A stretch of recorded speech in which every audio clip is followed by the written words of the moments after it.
বিশ্বনবী বললেন, ঈমান মানে আন তুমিনা বিল্লাহ, আল্লাহর উপর ঈমান আনবা, ওয়া মালাইকাতিহি, ফেরেশতাদের উপর ঈমান আনবা, ওয়া কুতুবিহি, আল্লাহর পাঠানো কিতাবের উপর ঈমান আনবা, ওয়া রুসুলিহি, রাসূলের উপর ঈমান আনবা, ওয়াল ইয়াউমিল আখিরি, শেষ বিচারের প্রতি ঈমান আনবা, ওয়া তুমিনা বিল কদরি খাইরিহি ওয়া শাররিহি, আল্লাহর দেয়া তাকদীরের উপর ঈমান আনবা। ঠিক কিনা বলেন?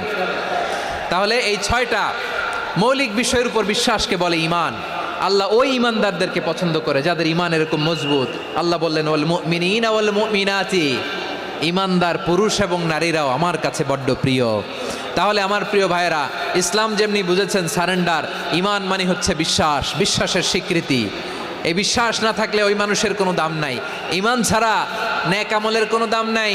ঈমান হলো সংখ্যার মতো, নেক আমল হলো শূন্যের মতো। ঈমান কিসের মতো?